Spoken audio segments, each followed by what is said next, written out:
یا ایها الذین آمنو، این خطاب بهش میگن خطاب ویژه، خطاب دوست جانانی، دوستی که از اون دوستی دوست داشتنی تر نیست.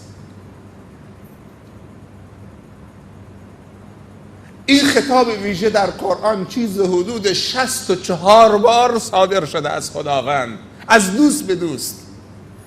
بعضی جاها یا ایها الناس آمده، اما نزدیک 64 بار این خطاب ویژه یا ایها الذین آمنو، ای بندگان مؤمن من، ای کسی که ایمان آوردید.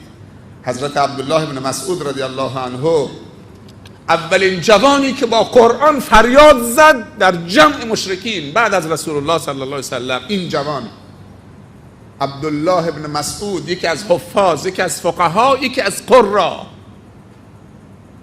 برید زندگیش بخونید که واقعا تحول درش است.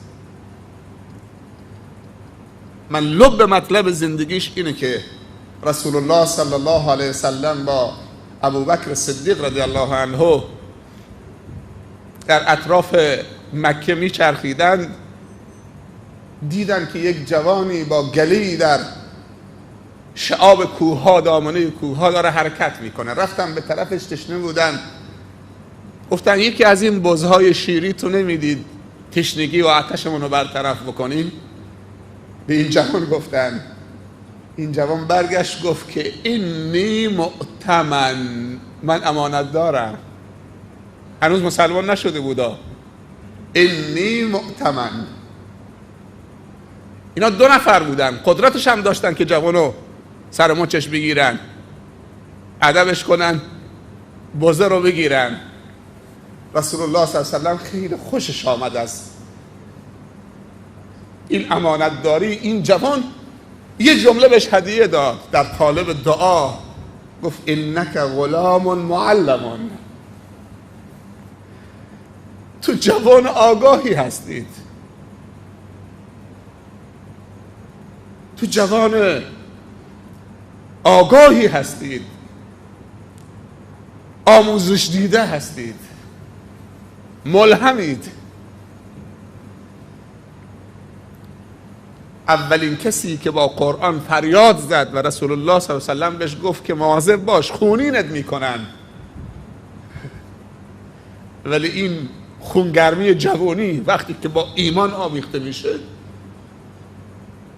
دیگه هراسی نداره.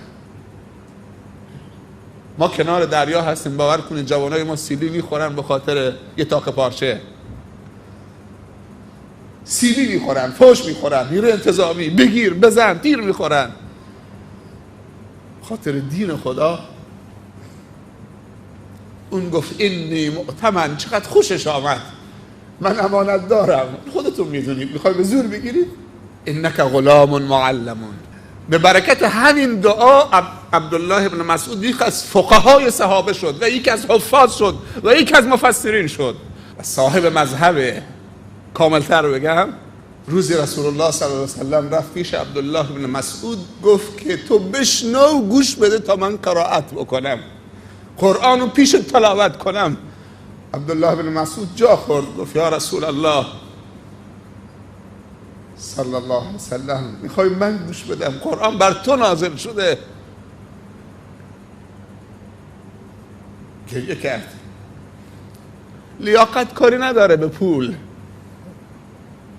بلالشو ببین، عایشهشو ببین رضی الله عنهم اجمعین.